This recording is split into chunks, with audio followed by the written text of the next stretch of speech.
안녕하세요, 북소유 카페 여러분. 자, 오늘은 이제 그 고려 후기 때 중앙정치, 지방제도, 그다음 군사제도의 변화 과정을 이제 좀 보고자 합니다. 자, 몇 페이지 표보냐면요. 한 통 뭐냐면 235페이지 펴보세요. 자, 여기 보면 이제 중앙정치 제도부터 볼게요. 자, 중앙정치 제도는 임용시험에 좀 약간 많이 나왔죠. 그래서 이제 나왔던 것이 뭐냐면 도당에서 도당이 아니라 도병마사에서 어, 그래서 도병마에서 도평 의사사로 이렇게 변화된 내용이 이제 나왔고요.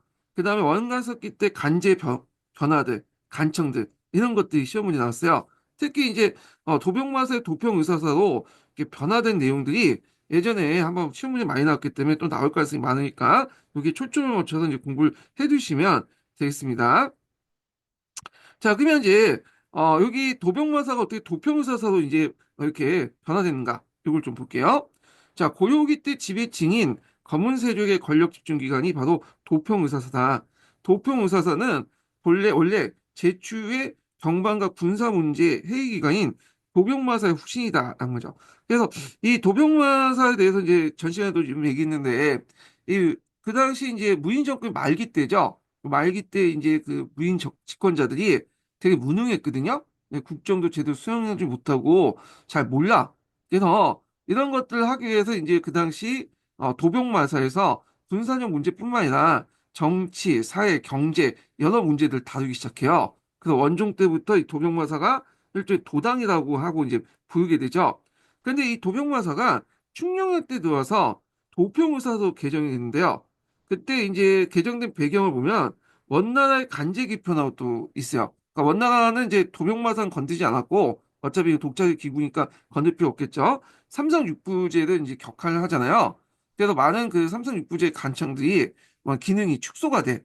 그래서 그 업무를 이제 자연스럽게 누가 받게 되냐면 도병마사가 받게 되잖아요. 자, 그러니까 도병마사 명칭 자체가 이제 좀 약간 하는 업무하고 좀 달라진 거야. 도병마사는 이제 말 그대로 정방 군사 문제와 관련된 건데 실제 업무들 보면 그거 외에도 여러 업무를 맡잖아요. 그러다 보니까 이제 충녕왕 때 그 당시 도평의사사라고 개정했다. 이렇게 보시면 되겠습니다. 자, 고종 후년에는 도병마사가 군사적 문제뿐만 아니라 민사적 문제까지 간장할 도당이라는 칭을 갖게 되면서 자, 약간 아까 잘못 쓴 원종이 아니라 고종 때요. 예. 자, 하여튼 도당이라는 칭을 갖게 되면서 정부를 널리 평이한다는 뜻의 도평의사도 개칭된다. 그래서 요거 관련된 내용이 예전에 지문에 나왔거든요. 그래서 그때 지문은 뭐라고 나왔냐? 원종 때 도당이라는 호칭을 갖겠다. 요 내용이 있어요. 예. 그래서 이제 그 원종 때 그러니까 원종 때 정확하면 도당이라고 불려졌다라고 이제 그 지문이 나왔어요. 근데 이제 맞죠? 왜냐면 고종군으로부터 도당이라 불려졌기 때문에 원종 때도 도당이라 불려졌잖아요. 그래서 제가 원종 얘기했던 게 그 지문하고 약간 헷갈려갖고 좀 얘기를 한 거예요. 그래서 요 관련된 내용, 도당이 언제부터 이제 불려지냐? 고종 후년 때부터 불려지고 원종 때도 불려졌다. 요게 예전에 기초에 나왔던 거고 지문에. 자, 그 원의 강요에 따라서 이제 고유의 간제가 개정 격화된 것이 1275년 그 충녕한 1년이죠. 그래도 도병마사 원의 간제와 무관하기 때문에 개정의 대상이 되지 않았지만 왜냐하면 도병마사는 삼성 육부 체제에서 나온 게 아니라 고려의 독자적인 간청이잖아요. 자, 그렇지만 이제는 그 기능상 기구명이 적합하지 않기 때문에 고구려의 스스로의 의지에 따라서 그렇죠? 그에 알맞는 명칭인 도평의사서 기칭하게 되었다라고 좀 기억을 해주시면 돼요. 그래서 일부 교과서에서는 좀 잘못된 서술이 있더라고요. 이게 이제 15년 09년 개정 교과서 기준으로 보면 그 당시 이제 도평의사서 이렇게 개칭된 것이 무슨 원나라의 압력 때문에 그렇게 됐다 이렇게 이제 서술되는 부분도 있더라고요. 근데 요거는 좀 잘못된 거야. 왜? 도병마사 자체가 뭐예요? 우리나라 독자적 간제이기 때문에 삼성 육부체제하고 관련이 없기 때문에 원나라에 관심도 없는 그 간청이었죠. 자, 그래서 이제 도평의사사가 어떻게 기능이 확대됐는가, 요거 좀 기억을 해두셔야겠죠. 요게 예전에 시험문이 나왔어요. 자, 일단은 내용을 좀 이제 먼저 보면 도병마사는 이제 예전에 제추만 이제 참여했잖아요. 자, 제추뿐만 아니라 제추 상위도 참여했어. 제추 상위가 뭐냐면 3, 4등 서열이 제추보다 낮지만 재상급으로 이제 국정의 논의에 참여할 수 있는 구성원들을 뭐냐면 제추 상위라고 해요. 제추 상위. 그래서 대략 이제 여기까지 합치면 70명에서 80명 정도 이렇게 증가됐고요. 그 다음에 국정 전반을 다루죠. 뭐 인사권, 군사권, 행정권 등등 다양한 권한이 소유됐고, 그다음에 뭐 대외관계, 형업, 전주 인사권 관련된 거죠. 전제, 토지제도 같은 것들 다양하게 논하고요. 그 다음에 육색장이 설치되죠. 자, 육색장이 설치된 것은 엄밀히만 고종 때부터 설치돼요. 아까 이제 고종 말기 때 이 고종이 오래 살았거든요. 아마 그 고종 시대 때 제일 오래 산 그 장성 왕이 고종이야. 고종. 그리고 고종은 이제 최씨 정권까지 거치고 후에 이제 뭐 김준까지 이제 이렇게 했던 것 겪을 것처럼 김준도 이제 이렇게 그 대면 김준도 그 고종 시대 때 있었던 거군요. 그러니까 상당히 오래 살았어. 그래서 이제 고종 말기 때 이 뭐냐면 최시혁은 이 말기 때죠. 최희가 집권 시기 때. 그래갖고 이제 이 제대로 정치 못하니까 최희가 그 당시 도당이 그러니까 도병원에서 그 업무를 이제 맡게 됐는데 그때 이제 뭐냐면 행정사무도 필요했기 때문에 육세장을 설치했어요. 육세장이라는 건 뭐냐면 이병, 이세장 그다음 병세장, 호세장, 예세장, 그 육조와 관련된 있죠. 육부. 그래서 이렇게 이제 육색장을 설치했다. 그래서 주로 이제 의결된 사항에서 행정실무를 담당하는 것이 그 육색장이고요. 그 다음에 이제 뒤에 얘기지만 창학 때는 그 육방 녹사로 좀 더 격이 올라가요. 그리고 공양왕 때는 이게 이제 경력사를 설치하죠. 경력사는 뭐냐면 육방 녹사를 포함하는 설치함. 그래서 이제 행정 기능 부분도 강화되다. 고종 때 육색장이 이제 설치돼서 실무 업무를 담당했고 그다음 육방 녹사도 좀 한 단계 격산된 다음에 육방 녹사를 통과할 수 있는 행정심을 통과할 수 있는 경력사도 만들어졌다. 공양왕 때. 그래서 이제 이렇게 해서 있고 그래서 이 그 보평사사는 이렇게 이제 뭐냐면 그 중요한 그 결정도 하고 행정 기능도 확대시키고 그다음에 심지어는 지방에 직접 명령까지 내려요. 예. 그래서 이게 조선 초기 때까지 지속이 되거든요. 그래서 조선 초기 때 다시 얘기했지만 조선 초기 때도 나름대로 권위 있는 기관으로서 어느 정도 있었다. 예. 그래서 존재하고 있었다는 거죠. 이건 나중에 좀 얘기할게요. 자, 그러면 내용을 보겠습니다. 자, 도평서사는 그 당시 이제 제추, 그러니까 제신과 추신으로 구성된 회기인데, 제추는 처음에는 5제 7추가 정원이었지만, 이들의 제추수가 증가되고, 여기에 직접 직사자가 아닌 제추 상위까지 포함됐다. 제추 상위라는 개념 아시죠? 그래서 3, 4등 서열은 좀 제추는 낮지만, 재산급으로 국정을 논의할 수 있는 그 참가자를 얘기해요. 자, 고려말에는 도당의 합자는 제추의 수가 7, 80명이 늘었다 하니 이는 이제 도평의사사는 재산권이 원천이 되었던 것이다. 자, 처음에 도평의사가 병방 군사 문제에 대한 회의 기관이었으나 도평의사사는 민사 문제를 포함한 국가 주요사를 이제 총괄하게 되었으니 도당의 칭은 이에 의해서 나온 거다. 그래서 도당이라는 말 예전에 한번 했죠. 모든 사무를 이제 관장하는 최고의 그 권력기관을 도당이라고 하죠. 도당은 어떤 특정한 기구를 이제 지칭한 게 아니라 그때그때마다 권력기구를 지칭하는 어떤 보통명사예요. 보통명사. 예. 그래서 이제 여기는 도평의사사 그리고 조선전기 때 의정부 그다음에 조선후기 때 비변살 도당이라고 했죠. 자, 도평사사는 단순 합작기구, 회의기구를 넘어서 직접 국무열 결정 시행하는 행정기구를 지니고 있었다. 이에 따라 도평사사는 행정기구가 정비되었는데, 그것은 도당에 그 당시 이제 이예호, 형병공 같은 육색장이 이제 뭐냐면 형성됐고, 이게 고종 때요. 그래서 고종 때 업무가 집중됐으니까 이런 행정기구가 만들어졌고요. 창왕 때 격상돼서 육방 녹사가 된 그 다음에 이제 육방 녹사를 통과하는 기구인 경력사를 설치했는데, 자, 요 경력사 공양 2년 때죠. 거의 고조가 이제 멸망할 때 설치됐다 이렇게 보시면 돼요. 그래서 그 앞에 이제 도평의사서의 구성과 이런 내용들 변화 이런 것들이 예전에 기출문에 나왔으니까 꼭 파악을 해두시고요. 자, 이제 고려기 때 최고 정무기관이 는 도당이 되었다. 이제 고려기 최고 정무기관이 도당이 되었다. 도당은, 이때 도당이라는 것은 이제 그 앞에 있는 도평의사사를 의미하죠. 자, 도당은 중앙의 이제 주요 국무회의 회의를 결정하고 이들 집행했을 뿐 아니라 지방에도 직접 명령을 내리고 최고 기관이 되었다라는 거죠. 예.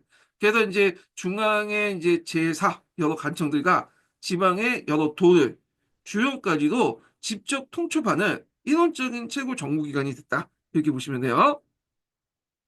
자, 이에 도당은 백규를 이제 총괄이라는 말이 맞긴 맞겠네요. 하여튼, 총괄하고 호령을 반포하는 곳이라고 말하게 됐다. 자, 이런 도당권의 강화는 육부의 기능을 무력화시키고, 요거는 이제 뭐냐면 도당권, 도평사의 권한이 어떤 걸 이제 결과를 낳았나, 요거 이제 보는 건데, 자, 삼성 육부제가 나중에 국민한테 복귀되잖아요. 예.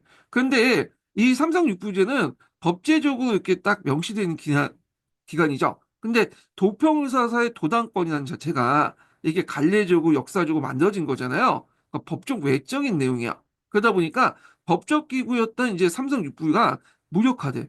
어, 그래서 모든 행정 어, 어디까지? 예, 모든 그 백사들의 행정 체계를 무력화하는데 백사는 여기 보면 백자라는 거는 여기 정근대 시대 백자라는 의미는 백이라는 의미만 꼭 의미하는 건 아니에요. 많다라는 거야. 예, 백, 만, 다 많다는 거죠. 그래서 그 많은 행정 체계를 문란케 하는 동시에 왕권마저도 약화시키는 요인이 되었다.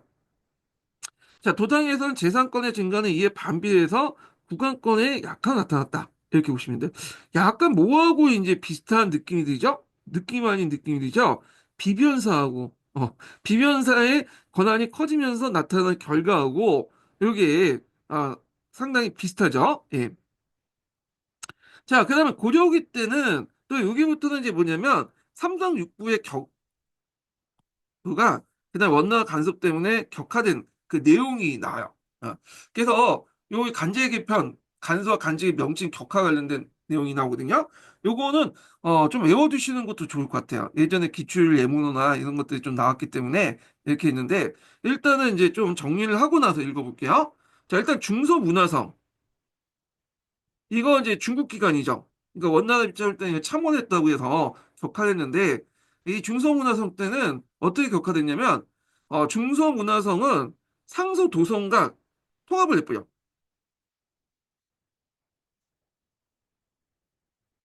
예전에 제가 삼성 도성에 대해서 얘기했을 거예요. 상서성의 어떤 그 여러 업무를 가나다는 그런 기구 삼성 도성인데 그래서 통합을 해갖고 뭘로 개편하냐면 첨의부로 개편해요. 첨의부. 어, 그래서 이제 이렇게 있고요. 자, 근데 이제 후에 공민왕 때 이제 다시 중소문화성으로 이제 뭐냐면 회복됐다가 또 뭐냐 격화됐다가 또 회복되고 그런 이제 절차를 걷게 되죠. 자, 그 다음에 이제 상서성 관련된 내용 볼게요. 자, 상서성은 아예 그냥 이제 뭐냐면 사사도 이제 격화되죠. 원래 육부가 있었는데 부라는 명칭 자체가 이제 항제국에서 쓴 간청 명칭이잖아요. 그래서 육부에서 사사도 격화된다. 그래서 전리사 이거는 예전 이부하고 예부와 관련된 거죠. 그다음 군부사, 그다음 병부, 판도사, 호부, 전법사, 형부 이렇게 이제 격화되고요. 그 외에도 나머지 간청들도 격화돼. 되게 중국 간청하고 관련된 중국에서 기원된 간청이죠. 그래서 추밀도를 밑직사로 이제 뭐 개편되고요. 예. 그다음에 이제 어사대를 감찰사도 이제 뭐냐면 개편되고 그다음에 국자감을 국학으로 개편돼요. 그래서 요것도 이제 명칭 자체가 뭐냐면 감자가 들어가는 것 때문에 그런 것 같은데 요게 이제 뭐냐면 당나라 간제에 영향을 받아서 하는 거잖아. 그 국학으로 개편되고 이 국자감이 나중에 국화가 개편됐다 또 국자가 개편됐다 왔다 갔다 해요. 또 그 나중에 성균관으로 이제 뭐냐면 이게 또 자리 잡긴 하는데 자 여기에서 이제 명칭 격화뿐만 아니라 또 간제 운영에서 뭐냐면 여러 가지로 이제 문제점이 있다고 해서 줄이죠. 예, 상당수. 그래서 이제 뭐 이렇게 있는데 자, 그래서 이제 이런 업무들, 그 간제 격파로 해서 이제 간청이 줄어들고 간원수가 줄어들면서 업무들이 해야 될 거 아니에요, 업무들은. 그러니까 그 업무들이 도평사에서 넘어가서 이게 진행됐다. 이렇게 이제 보시면 되겠습니다. 자, 그럼 내용을 보겠습니다. 자, 고려 후에 여러 번에 거쳐서 간제 개편이 되풀이되었다. 그러니까 처음 1275년에는 원의 압력 위에서 참원했다는 것. 그러니까 이제 제국이 항제국의 어떤 간청을 능가했다. 예의 법식을 능가했다. 할 때 이제 이 말 쓰는데, 자, 그 고려 관제는 격화되었다. 자, 이때 삼성육부의 명칭을 피하고 중소문화성과 상서성 합해서 첨입으로 하고요. 그 다음에 이제 문화시중을 중창이라고 고치고 상서육부는 이부 예부를 전리사로, 병부는 군부사로, 호부는 판도사로, 형부는 전법사, 공부가 폐지되면서 사서로 이제 축소시켰고 장관도 상서에서 판서로 이제 격화됐어요. 원래 상서라는 것은 항제의 이제 국에서 썼던 명칭인데 여기에서 좀 왕의 제국의 명칭이 판서로 격화됐다. 네, 이렇게 보시면 돼요. 그래서 이게 지금도 이제 조선시대 때하고 연결돼. 조선시대도 잘 보시면 육부에서 쓰지 않고 육조라고 해. 조는 제국의 이제 뭐냐면 간제 호칭이잖아요. 그래서 제국의 제일 높은 사람을 이제 판사라고 하는데 이주 판사, 변족 판사 다 제국에 관련된 것들이에요. 그래서 이 조선의 간제에도 영향을 준 것 같아. 이게요. 예. 자, 그 다음에 동시에 추민호는 밀직사로, 어사대는 감차로 이렇게 했다. 그래서 이제 그 제시는 예전에 이제 참이라고 부르기 시작하고, 그 다음에 추시는 이제 밀직이라고 부르게 되죠. 이거 관련된 내용이 예전에 기출문이 나왔어요. 그래서 외워두시는 것도 좀 좋을 것 같고, 예전에 뭐 그 공무원 시험 있죠. 공무원 시험에도 이런 게 많이 나와. 그래서 최근에 공무원 시험 보니까 이제 한국사 능력 검증으로 이제 교체된다고 그러더라고요. 그래서 메가스터디도 이제 공무원 시험에서 이제 그 한국사 부분을 뺐다고 그러는데, 그래서 최근에 그 모강사분께서 자기 이제 그 수익이 안 잡히니까 정치가도 이제 전향을 하려고 되게 노력을 하시는 것 같아요, 지금요. 예. 자, 그렇고, 자, 그 밑에 보면 여기 정동행성 관련된 내용인데, 정동행성은 그 앞부분에 좀 설명했죠. 요거는요. 그럼 한번 읽어보겠습니다. 중요할 때 정치제도 변화에서 자목 중요한 것은 원의 직제에 따라 정동행성이다. 자, 정동행성의 의미. 정동은 동쪽을 원정한다는 거야. 일본을 원정하기 위해서 행성이라는 것은 중소성의 팔출소, 출장소라는 의미거든요. 그래서 줄여서 행성이라고 하는데, 자, 그래서 이제 정동행성을 설치한 것인데, 정동행성의 정식 명칭은 정동행중소성. 이게 중소성의 어떤 출장소라는 개념이죠. 자, 정동이나 일본의 정벌 뜻하고 행중소는 지방 파견간라는 뜻하는 건데 그저 정동 행성에 약칭되었다. 정동에서는 처음에 1280년 원이 일본 정벌을 위해서 정방사령부로 고려에 설치했는데 일본 정벌이 실패하니까 곧 폐지되었고 다시 1283년에 설치되었다가 이것도 곧 폐지되고 후에 이제 고려 말기까지 이제 뭐냐면 종속되었다. 자, 정동행성은 고려에 설치된 원의 기구로 고려가 원에 예속된 관계의 포진이었으나 실제로는 이제 형식적 기구를 면치 못한 의례적 기구였죠. 그래서 예전에 한번 얘기했을 거예요. 이 정동행성의 그 정승은 고려 왕이었죠. 제일 높은 고려. 그 밑에 하부 그 간원들도 그 당시 이제 뭐냐면 아, 고려인이었죠. 예. 물론 이제 장가인 승상이 고려왕이 아니라 원나 다루가치가 한번 임명한 적이 있어요. 예. 근데 그건 예외적인 거고 대부분 승상, 장가는 고려왕이었다. 이렇게 보시면 돼요. 그래서 이게 밑에 있죠. 그래서 그 장관 승상은 고려왕으로 임명됐고 그 하부 관리도 고려인으로 채워져 있으며 실제로 원의 하장사, 예, 를 파견하는 일 같은 의례적 기능만을 행사한 걸 알 수 있다. 다만 이제 뭐냐면 그 당시 이제 1299년에 한인령 사건이 일어났는데 원은 이제 이때 이제 뭐냐면 그 몽골인을 파견했어. 그래서 잠시 이제 뭐냐면 내정 간섭을 하는 경우가 있었거든요. 근데 그거는 예의적인 거야. 예의적인 거. 예. 그래서 이제 후에 이제 그 이건 예의적인 거고 계속 형식적 기구 변함이 없었다. 이렇게 이제 보시면 될 것 같고요. 그래서 그때 이제 1299년에 그 사건을 처리하는 과정에서 예의적으로 그 당시 이제 원나라가 파견을 해가지고 정동행성은 이제 직접 인사권을 가난한 것도 있었지만 예의적인 거고요. 자, 오히려 정동행성의 하부기관인 그 당시 이문소가 사법기관으로서 이제 반원 세력이 억압되고 부원 세력의 부패를 방조하는 전행을 저질러 고려인들 원성의 대상이 됐다. 그래서 이문소 좀 기억을 해두시겠죠. 그래서 정동행성에는 여러 하부기관 기관도 있었는데 그 대표적인 게 이문소예요. 이문소. 그래갖고 이문소 같은 경우에는 이제 주로 이제 보험관계에 관련된 사법 업무를 담당했어. 예. 그래서 이문소는 주로 누가 이제 장악했냐면 검은 세족들이 장악했다고 했죠. 그래서 자기가 마음에 안 드는 사람들은 반원적 인물로 이제 찍혀가지고 잡아가지고 족치는 그 기관이 이문소였어요. 그래서 나중에 국민당이 이제 반원 개국할 때 이문소를 폐지시켰죠. 예. 자, 그 다음에 이제, 여기 보면 충성왕대 간제 개편 관련된 내용이 있어요. 제가 충성왕 관련돼서 예전에 한번 설명을 했어요. 예, 그때는 정치사 측면에서 이제 얘기한 거고, 여기에서는 이제, 그 뭐냐면, 제도사 측면에서 이제 얘기하고 있는데, 자, 한번 읽어볼게요. 요 간제 개편 관련된 내용이 예전에 기출문이 나왔죠. 요게, 예. 자, 그럼 한번 보겠습니다. 자, 여기 보면, 도청 이사사에 시중 복야만 등만 임명했고, 재신지를 줄였고, 밀직사를 강종원으로 본쳤고, 재신이 이제 추신지를 겸하는 동시에 강종원사도 기무를 담당하고 있는데, 요 참지 기무라는 것은 이제 뭐냐면, 여러 업무들, 국가 기무나 이런 것들을 관할한다는 뜻이야. 예. 그래서 있고, 그래서 이제 그 당시 이제 이 간제기 편에 눈여겨볼 게 뭐냐면 예전에 많지만 자기 그 아버지는 사자개혁이잖아요. 근데 여기 보면 자정원이나 강정원이나 해서 여기 보면 고려의 원자 개념, 원자. 고려의 간창들이 이제 원자였거든요. 그래서 충성왕의 사자적 개념하고 좀 다르다. 사자개혁하고.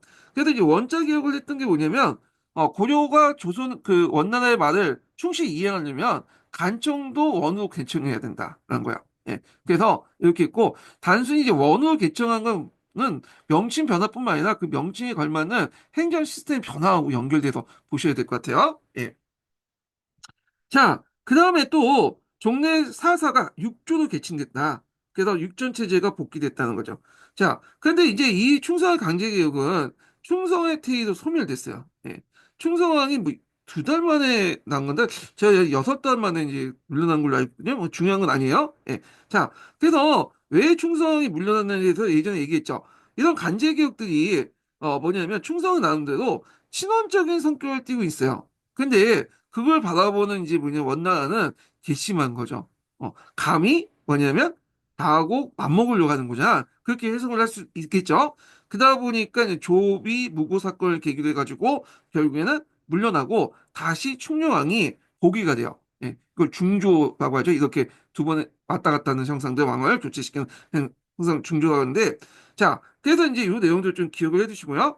자, 충성왕의 간제개혁은 2달 만에 충성의 퇴위도 소멸되는 결과를 초래했으나 종래 사회 대신해서 원제에 따른 원으로 추진함으로써 육전체제를 환원하고 시중 복약 등의 명칭에서 본 같이 복구적이다. 복구적. 라는 것을 특징인데 복구적이라고 말하면 잠옷 생각할 수 있는 게 뭐냐면 이게 반원적이다. 예전에 그 뭐냐면 간제개편 전으로 다시 복구하는 그런 성격을 띠고 있다라고 해석 여할 수 있죠. 그렇지만 요거는 주의할 게 뭐냐면 복구적, 그러니까 반원적인 성격을 띠고 있는 게 아니라 간제개혁 그러니까 간제 격화 이전으로 돌아와서 어떤 나름대로 이제 반원적인 성격을 띠고 있는 것을 좀 해석할 수 있지만 엄밀히 말하면 친원적인 개혁이었다는 게 보통 학계 견해예요. 그래서 요거 관련돼 갖고 예전에 기출문이 나왔어요. 기출문제. 충성왕의 개혁 정치의 성격을 쓰라는 거. 그 답이 반원적이라는 게 친원적이었거든요. 예, 친원적. 예.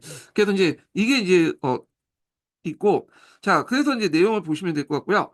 그 다음에 이제 그 밑에 간제 개편 쭉 내용이 나는데, 요거 부분은 이제 요것만 좀 읽어볼게요. 여기 공민왕 때 개혁 중에 여기 요게 이제 시험문이 나왔죠?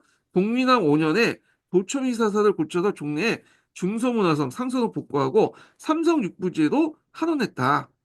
그래서 밀직사를 다시 추미론, 그 다음에 감찰사, 어사들 다시 이렇게 본처 예전 간제로. 그래서 요때 간청들 복귀시킨 거, 요거 예전에 시험문이 나왔죠. 그래서 종래 삼성육부제를 복구하는 그 내용들인데, 요 복구 시점이 언제냐? 문종 때라는 거. 이거 예전에 한번 얘기를 했어요.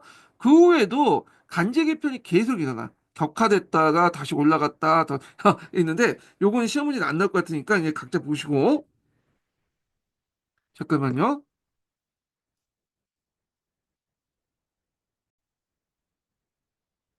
자, 그 다음에 이제 지방제도의 발전 과정을 보겠습니다. 고려 후기 때 지방제도의 발전 과정은 뭐 시험 문제에 나오진 않았어요. 예. 근데 이제, 다만 이제 보면, 여기에서 이제 그 조선, 고려 초기 때 어떤 부족한 부분 있잖아요. 한계점이 많이 극복되면서 이것이 조선시대에 연결된다. 그 정도만 이제 보시면 될 것 같은데. 자, 그러면, 지방제도의 특징을 볼게요. 그래서 고려 지방제도는 여러 가지 취약점이 있어요. 물론 이 취약점이라는 것이 조선시대 비교해 볼 때 이제 그게 얘기하는 거예요. 그래서 첫째로는 500여 개군의 500의 이제 군영 가운데 외관이 파견된 주연이 적고, 그다음에 외관이 없는 속편이 많았다는 거. 그다음에 이제 여기 주연 이건 적혀 있네. 주연이 원래 이 주자가 아니죠. 단체 이렇게 간청 행정명칭 주자로 이렇게 적었는데 여기 맞죠? 예. 자, 그러니까 둘째는 고려 정계는 주연이 중앙정부와 직결되고 다만 행정적 기능에 있어서 개수관이 중간기관에 대응하는 미숙한 명령체계였다는 거. 개수관 같은 중간기구가 제대로 역할을 못했다는 거죠. 셋째로는 중기 이후에 중간기구로서 경기, 오도, 양계 같은 8개 구역이 성립되는데 이게 획일적이 못하고 삼원적으로 구별된다는 문제점이죠. 그래서 경기는 이제 개경 주변의 땅을 경기라고 하고 오도라는 것은 남도, 오도를 얘기하고요. 그 다음에 양계는 이제 북계, 동계 같은 이런 것들을 얘기하죠. 자, 그래서 이제 나중에 이제 조선시대 때는 이걸 도로 통합을 하죠. 네 번째로는 고려에서 천민 집단 특수행정구역이던 향소 부곡이 강범위에 존재하고 있었다. 이렇게 이제 있는데 고려 중후기 때부터 이제 시간이 지나면서 이런 것들이 조금씩 개선돼 나가기 시작해요. 자, 고려정부의 가장 긴급한 과제는 수정이 없는 속편을 감소시키고 중앙집권을 강화시킨 것이다.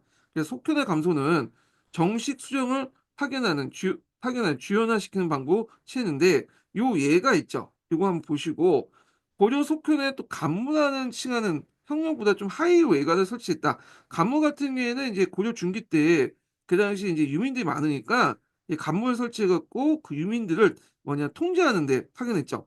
예, 그래서 요 관련된 내용이죠. 그래서 고조에서는 속현에 관문을 설치하기 시작한 것은 1106년, 네, 서해도에 이제 유주연에서 그 당시 그 유민이 많이 생겨서 그 당시 이제 이들을 안목하기 위해서 관문을 파견하는데 비롯됐다. 그 수가 이제 뭐냐면 고려시대 일대를 통해서 총 200개에 달했으며 그만큼 중앙 집권이 지방 통제가 중앙 집권력의 지방 침투가 강화되었다. 이렇게 있고요. 그래서 이제 있고 그다음 중기 이후에 중간 행정기관 경기 오도 양계가 점점 이제 뭐냐면 점점 일원화되기 시작. 고려 후기 때 들어가면 요거 8도 일원화됐다. 이렇게 보시면 되고요. 자, 그래서 뒤에 넘어가서 계속 보겠습니다. 일원화 과정들이 쭉 나와 있는데 한번 그냥 보시면 될 것 같아요. 예, 그래갖고 이제 명칭 변화도 있는데 요거 이제 시험 문제 안 나올 것 같으니까 건너뛰고 쭉 넘어가서 그래서 이제 그 당시 이제 1389년 넘어가죠. 자, 1389년 봉양왕 때죠. 그래서 대사연 조존이 양계도 오도와 같은 관찰사를 이제 파견을 하게 되거든요. 그래서 이제 고려 후기 때 들어가면 그 당시 이제 그 오도에 안찰사가 있었죠. 안찰사가. 그 안찰사가 이름 조선 후기 때 고려 후기 때 뭘로 바뀌냐면 이름이 그 당시 이제 관찰사로 이름이 바뀌어요. 관찰사로.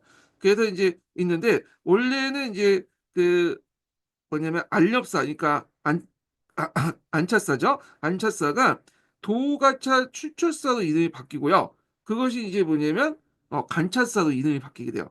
권한도 강화했죠. 그래서 압려사 그러니까 안차사 같은 경우에는 이게 안차사하고 동일한 말인데 안차사는 풍계가 낮죠. 그리고 경간직이잖아요. 근데 이제 고려 후기 때 들어가면 도가차 출처사 같은 경우에는 풍계가 높아지고요.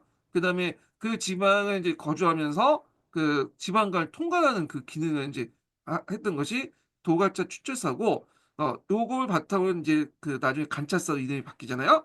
자, 이런 것들이 고려 시대에 거쳐서 고려 말기 때 행정 개편들이 조선 시대에 넘어와서 이제 간차사가 이제 돈의 이제 모든 것 업무를 관할하는 그런 역할을 하게 되는데 그 역할들이 이미 고려 말기 때부터 이제 보인다는 거죠. 그래서 요 관련된 내용이 여기 있죠.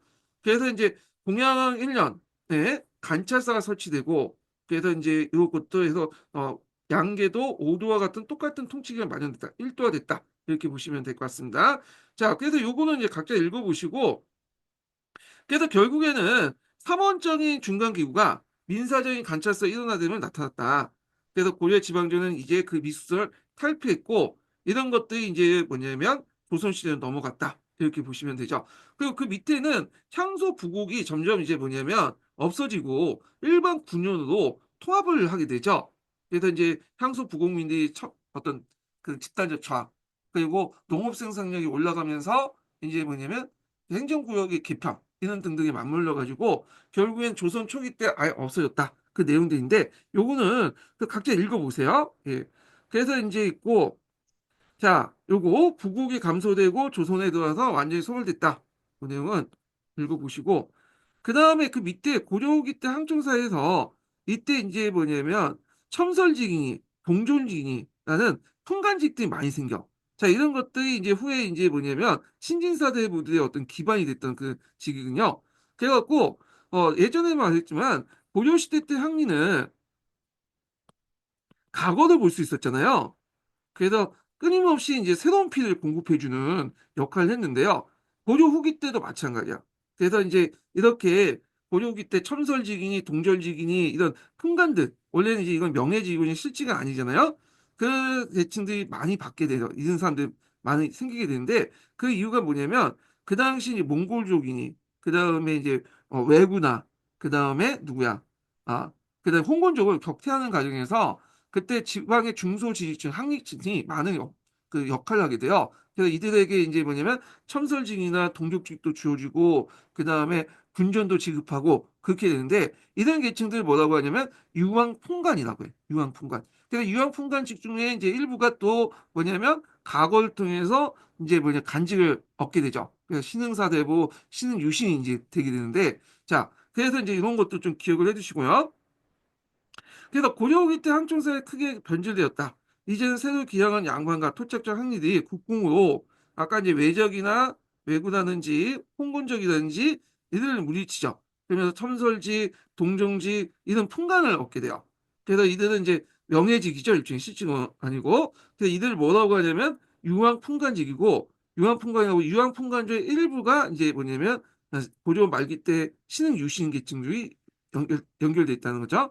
자, 이거는 고려 전기의 중앙간지 양관이 범죄를 지으면 자기 항리에 돌아가게 하는 기양형이 이미 후기에는 더 이상 의미를 상실하고 또 정계 지병 세력인 장리층이 항역 당당적 전락한 사실과 대조적으로 이제 이런 형상이다. 이렇게 있는데요. 자, 기양형이라고 예전에 얘기했죠. 보통 이제 고려 시대는 본관제를 실시했어요. 본관제. 그래서 본관에서 자기가 태어난 곳에 이제 본관을 두고 요 본관에서 이제 벗어나지 못하도록 했거든요. 그래서 자기가 이제 본관이 어디냐에 따라서 또 자기의 신분이 또 결정되는 그런 사회였어요. 근데 11세기 때 본관제가 무너지죠. 유민이 발생되고 또 이제 원나라가 침입되면서 이제 피난민이 형성되면서 예, 고향을 떠나는 사람도 많고 그러면서 본관제가 고려 후기 때는 의미가 없게 돼. 다만 이제 예전의 조상들이 거기에 살았다는 의미 정도밖에 안 되는 거죠. 예. 그래서 본관제가 살아있을 때는 뭐냐면 그 당시 귀족들, 문벌 귀족들이 그 지방 자기 고향, 그러니까 원래 자기 할아버지 조상들의 고향이었던 본관을 돌아가는 건 일종의 기양 정치를 뭐냐면 형벌로 인식했죠. 왜? 거기에 가면 인제 이미 자기 인제 기반이 없고 이런 사람들이 인제 그 지역의 장리층이 인제 뭐냐면 토착세력들이 건설을 누리고 있잖아요. 그러면 사회적 신분이 떨어지는 현상이었거든요. 근데 이런 것들이 기양형이라는 의미가 인제 조선 전기에만 통했지 공간제가 없어지면서 이제 사회 구조가 인제 변동되죠. 사회 유동성도 증가되고 그러니까 자기 굳이 이제 내려가도 뭐냐면 토착세력이 별로 없기 때문에 그냥 내려갈 수도 있는 거야. 그래서 인제 기양형이나 의미가 없어지게 된 거죠. 예. 이런 것도 좀 기억을 해 두시면 될 것 같고요. 예. 자 그래서 내용을 좀 기억을 해 주시고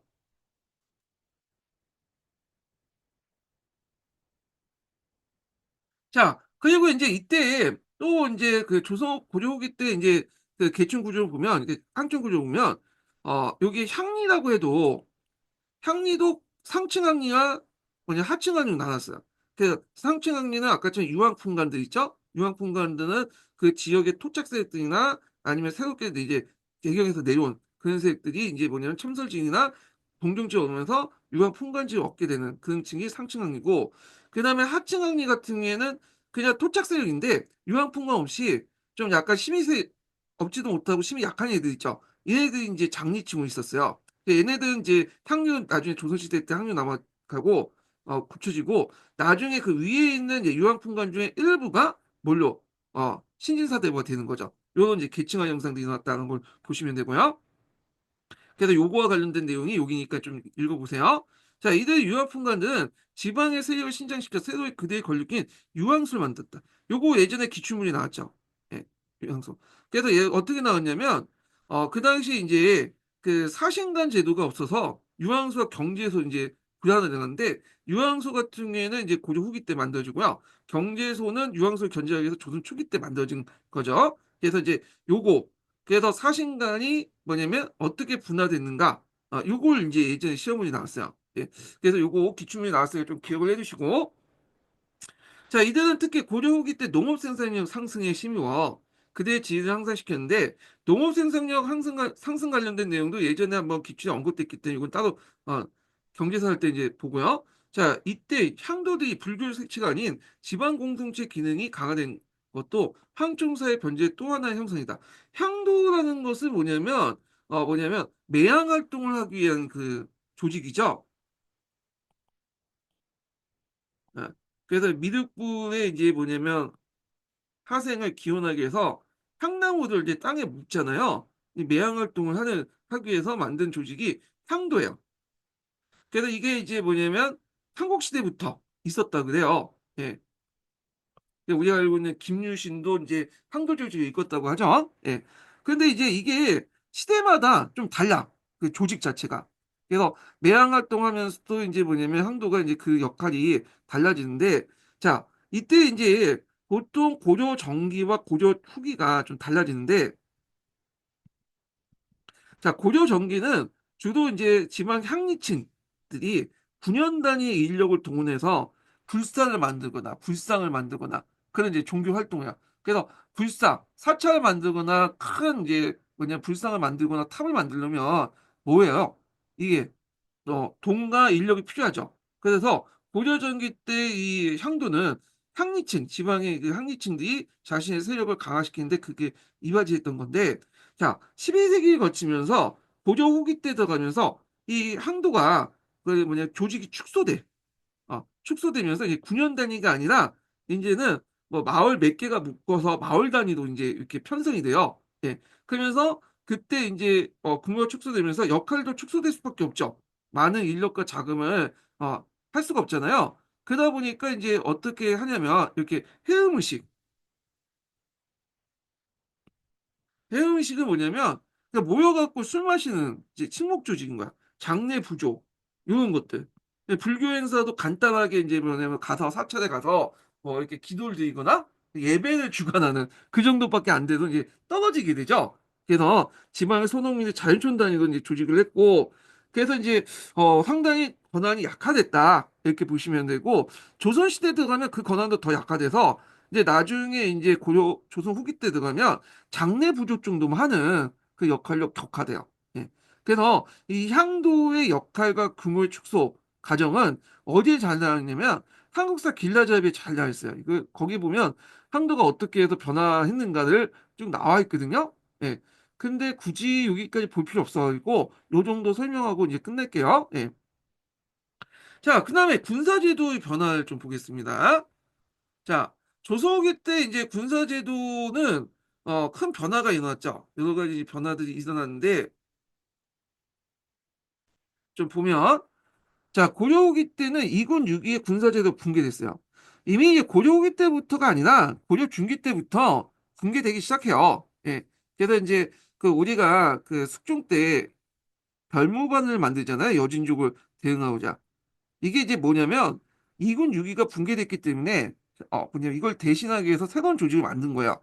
그래서 2군 6위가 어떻게 붕괴됐는가 요거와 관련돼서 그는 이제 뿌셈이 있거든요. 한번 읽어보세요. 관심 있는 분들은. 그래서 2군 6위를 뒷받침하려면 군인정 같은 전시가 제도가 마련해야 되는데 그게 제대로 뒷받침하지 못하다 보니까 2군 6위가 형해화됐다고 해요. 형식상 망화했고 여기 나와 있죠? 실질적인 기능을 제대로 못한 거죠. 거기다가 이제 무신정권 때는 더 분화됐죠. 몰락했죠. 그래서 이제 이렇게 했는데 군인전에 피탈했다는 군의 몰락은 이군 6의 상비군 조직을 더 이상 존속할 수 없었고요. 그래서 이제 예종 때 별무반의 설치와 그 다음에 무신정기 때 도방의 사병 조치와 삼별총의 존재는 공병제 붕괴에 크단 결정적 요인이었다. 이렇게 했는데 요거 오주죠. 예종 때가 아니라 숙종 때죠. 숙종 때. 음, 숙종 때 별무반이 설치되고 예종 때 이제 그 아버지 이제 숙종의 업적 얻어서 이 별무반 만든 걸 기반으로 해서 뭐냐면 동북 구성을 개척한 거잖아요. 구성을 개척한 거죠. 요거는 오기야. 네. 그래서 잠을 이거 올려놔야겠네. 예.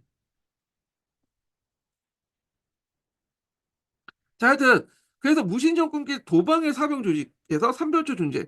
그래서 이제 이런 것들인데 이렇게 그 당시 2군 6위가 더 약해진 틈에 무신정권기 때는 더 약해졌는데 2군 6위 좀 괜찮은 애들은 다 도방이나 삼별조 다 빼가. 그래서 실제 공룡제가 붕괴된 요인이었다. 그래서 이 도방 같은 경우에는 무신정권을 보위하는 사병 조직이고 초기엔 6번 교대였으나 뒤에 36번으로 이제 확대됐고 삼별초는 경찰 임무를 지닌 야별초가 후에 자별초, 우별초로 나눠지고요. 요게 몽고군의 이제 항쟁 때 포되었다가 도망해 온 사람들 구성된 신의군이 합해져요. 그래서 세 개의 별초. 예전에 얘기했죠. 별초라는 것은 뭐냐면 특별히 뽑은 부대라는 뜻이에요. 그래서 삼별초만 해당한 건 아니에요. 그 당시에 별초군이라고 해서 있었어. 뭐 지방에도 별초군이 있었고, 그러니까 우리식으로 따지면 특공대 정도 이렇게 보시면 돼요. 그래서 그 당시 뛰어난 군인들 중에 특별히 뽑아가지고 만든 세 개의 부대라는 뜻이에요. 이거는 예. 그래서 이제 신입을 합함으로써 국가의 공병했으나 최시정권의 사원을 받아 사병화된 거다. 이렇게 있죠. 그다음 몽골 간섭기 때 고려 군제는 몽골의 영향을 받아서 만호제를 이제 했어요. 만호제는 이제 징기스칸이 그 군대 개편할 때 이게 십단위 십진법제도 이제 했잖아요. 그래서 이제 여러분들 알다시피 이제 뭐 천호제, 만호제 이렇게 이제 했잖아요. 자, 그래서 이런 것들이 이제 고려 군제에도 영향을 줘요. 그래서 만호부는 두 차례 일본 정부의 실패로 일본의 공격을 대비키워서 1281년에 남해안에 그 설치됐고, 그래서 뭐 설치된 것이 있는데 이건 그냥 각자 읽어보시고, 자, 충녕왕 때 일대 오만호부의 완성을 보게 되었다. 이렇게 이제 있고요. 그래서 만호부는 만호, 천호, 백호 같은 군령기관 집무소와 행정기관이 수정가야 되는데 일단 만호가 되면 원으로부터 부명과 금패를 수여됐고 아울러 세습이 허용됐다 이렇게 보시면 돼요. 그래서 우리가 이제 만호부 하니까 이게 이제 고려인들이 아니라 마치 몽골인들이 이제 구성된 군대로 이렇게 착각하실 수 있는데 원래 이제 그 몽골이 일본을 그 치기 전에 몽골 군대는 우리나라 주둔시켰어요. 게다가 일본 정권이 실패한 거 빠지거든요. 그래서 있고 실제 이 만호부두는 몽골로 구성된 부대가 아니라 고려인들 부대야. 그래서 고려의 검은 세력들이 이제 그 몽골에 가가지고 앞에서 얘기한 이런 이제 뭐냐면 그 어, 그 금패라든지 그런 것들을 이제 받아와요. 그러면 이제 그 받아오고 그걸 바탕으로 해서 만호부를 설치하는 거야. 만호. 네. 자, 근데 이제 요거에 대해서 이제 뭐냐면 문제가 생겼어. 왜 문제가 생겼냐면 앞에서 말했지만 그 오만호 같은 만호부들은 이게 이제 금패나 이런 것들은 이제 몽골족에서 줬기 때문에 인사권을 누가 장악하고 있었냐면 이 몽골족들이 장악하고 있어요. 군대는 그 고려인데. 그리고 또 위기 시에는 또 뭐냐면 그 금패의 수요만큼 만호의 수요만큼 뭐냐면 그 뭘 하냐 군대를 착출할 수 있는 가능성이 있는 거야. 그러니까 너가 만호 줬으니까 여기 만호에 맞게 이제 군대를 이제 착출해서 우리한테 보내라고 이제 명령할 수 있는 거잖아요. 자, 그래서 동민왕 때 관원개혁 정치에서 요게 5만호제를 폐지케 했으나 그렇다고 해서 만호제를 없앤 건 아니에요. 없앤 건 아니고 이게 이제 주요 내용이 뭐냐면 예전에 인사권을 가지고 있는 5만 원제가 이제 몽골족이 갖고 있었잖아요. 그거 없애고 다만 만 원하는 그 제는 계속 유지되는데 인사권을 누구한테 왕한테 한원시킨 거야. 한원시키고 더 이상 이 몽고의 어떤 착출 요구에 를 할 수 없도록 만들어버린 거죠. 예, 가능성 요지가 없을 뻔인 거잖아. 그러면서 새롭게 개편된 거야. 왕 중심으로. 예, 이렇게 이제 좀 보시면 될 것 같고요. 그래서 그 밑에 있는 거는 그 관련된 내용이고요. 자, 그 다음에 이제 남도 지역 같은 경우에는 그 외구의 침입을 대비해서 수군 만호부가 스치고 요게 주의할 게 수군이죠. 주의해서 볼게. 자, 수군이라는 거는 예전에는 육군의 한 병종이었어요. 예전에도 말했지만 육군에 보면 지금도 그렇지 뭐 기병이나 전차병, 뭐 포병 이런 게 되게 많잖아요. 마찬가지로 그 당시에 육군의 여러 변종 중에 수군이 있었어. 근데 나중에 이제 뭐 남도주의 왜구가 많다 보니까 정지 같은 사람들이 이제 뭐냐면 그 무기도 개량하고 수군 조직을 개편해서 육군 안에 병종이었던 수군을 따로 독립을 시켜. 그래서 수군 만호부를 만들어요. 그래서 이것이 조선시대 때 이제 수영이라는 조직을 받쳐야 되죠. 그래서 조선시대 때는 고려기 때 만들어진 이제 그 수군 조직을 바탕으로 해서 완전히 이제 육군하고 별개로 운영이 되는 거죠. 예, 병영, 수영 이런 식으로. 예. 그래서 이제 이런 체제가 이미 이제 뭐냐 고려 후기 때 만들어졌다 이렇게 보시면 돼요. 자, 그래서 육지에는 방수군이 정비되면서 국방의 주역이 되었고요. 고려부 만에는 만호부와 방수군과 함께 새로운 원수제가 가미되는데요. 자, 이 원수제가 이제 예전에 시험문이 나왔어요. 이게. 그래서 이제 이 원수제는 뭐냐면 그 당시 이제 각 도에마다 지방의 이제 병력들을 착취할 수 있도록 명단을 이제 줬어요. 이걸 폐기라고 해요. 이 폐기에는 어느 정도의 명단, 그러니까 누구 누구를 착취할 수 있다는 걸 이제 기록을 해놓은 게 폐기거든요. 예. 그래서 이 폐기에 입각해갖고 뭐냐면 병력을 착취했어. 그리고 그 병력 착취된 병력들을 이끌었던 사람을 원수라고 했어요. 원수. 음. 그래서 원수가 이렇게 있는데 이게 원수제가 문제가 뭐냐면 사병화됐다는 거야. 그래서 이 원수 폐기를 가지고 있는 착취할 수 있는 원수들이 지위가 세습이 돼. 세습이 되면서 사병화되죠. 그래서 그때 사병화된 그 뭐냐면 그 패기들, 그러니까 원수 그 사병화된 병들을 이끌었던 대표적인 장군이 누구냐면 이성계하고 최영이야. 그래서 이성계, 최영이 자기가 가지고 있는 패기들 바탕으로 해갖고 병력을 징발하고 훈련시키고 그 병력들을 물론 외구 격퇴도 이용하지만 그 자기 이제 군대 이끌고 중앙 정치에도 개입을 하잖아요. 그래가지고 이제 우왕 때 이임을 제거할 때도 그 병력들을 이용했고요. 예. 그래서 이런 것들이 문제점이 돼버린 거야. 그래서 조선 초기 때 이 사병화된 원수제를 개편을 하려고 했는데 이 원수란 명칭을 절제사로 이름을 바뀌죠. 그러니까 이 절제사를 이제 누구한테 주냐면 그 직을 폐기를 통해서 그 당시 이제 병력을 이제 불려줄 수 있는 폐기를 통해서 병력을 이제 끌어들이는 그 권한을 절제사한테 주고 이 절제사들 누굴 임명하냐면 자기 왕자 그다음에 건신들에게 임명하여. 그러니까 이 왕자 건신들이 절제사는 지위로 해갖고 예전처럼 패기를 통해서 시해병들을 이제 모집해갖고 훈련시키는데 이들이 그 사병이 된 거죠. 원수제가 그냥 이름만 바뀌어서 이제 그대로 사람만 바뀌고 이름만 바뀌어갖고 그대로 절제사다 이런 형식으로 했기 때문에 그게 변하지가 않아. 그래서 절제사들이 예전에 원수처럼 병력을 이끌고 사병하던 병력을 이끌고 또 정치에 개입을 하니까 이거 안 되겠다 해서 정도전이 왕자나 건신들이 갖고 있는 병력을 다 없애려고 했던 거죠. 그러니까 이제 시위군 체제를 없애려고 했던 거야. 예. 그래서 뒤에 나와 있는 절제사들의 시위군 이 원형이 됐던 것이 이 고려 말기 때 원수제였다. 원수제 폐단, 사병하는 원수제 폐단, 원수제가 원수제의 그 밑에 있는 사병이 정치적 간섭을 하게 되는데 고려 조선조기 때 이런 것들이 절제사 밑에 사병들 이 정치에 간섭하니까 이걸 막으려고 했다. 정도전이 이렇게 기억을 해두시면 돼요. 그래서 요거 관련되어 갖고 이제 조선시대 절제사 관련돼서 사병 관련된 내용하고 연결돼 있으니까 좀 보시면 될 것 같고요. 자, 그래서 만호부 방수의 지방 토착인들을 조직한 데서 이 원수는 중앙군의 지휘관으로서 외적 출정 시 출전했는데 이게 다분히 사병적 성격이 강했다. 왜냐하면 패기를 통해서 동원된 부사 이 시군들을 사병화시켰다는 거죠. 이 원수한 지위가 세습이 되고 그렇기 때문에 대표적인 인물이 뭐냐면 최영이라든지 이성계 이런 사람인데 최영은 자기하고 좀 연구가 없는 사람들 이제 불러들여서 시비병원 해서 동원됐지만 이성계는 좀 달랐죠. 이성계는 예전에 저 항응 지역의 토착세관이에요. 그러니까 그 패기도 자기 토착세력들, 자기 밑에 있었던 가병들을 집어넣고 그들을 시위군으로 동원해가지고 사용했기 때문에 이성계 부대가 상당히 뭐냐면 이렇게 충성심도 강하고 상당히 사병적 성격을 갖고 있어요. 그 나중에 이제 이성계가 이제 중앙 권력 장악하면서 자기 사병을 이 그 뒤에 있지만 12로 이렇게 편입을 시키죠. 나중에 좀 얘기할게요. 자, 그래서 이제 있고, 그 밑에 이제 각도에 삼원수가 있고, 중앙에는 도통사단 지가 있었다. 이런 체제를 바탕으로 해가지고, 뭐냐면, 위화도 해군했다. 뭐, 이거 관련된 내용인데, 요거는 이제 이제 읽어보시고.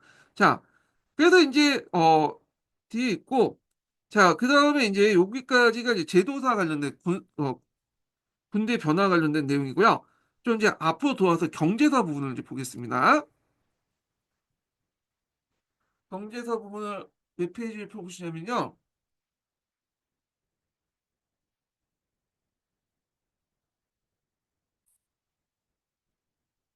자, 그러면 이제 경제사, 고려시대 경제사 관련된 내용을 볼게요. 180페이지 펴보세요. 음.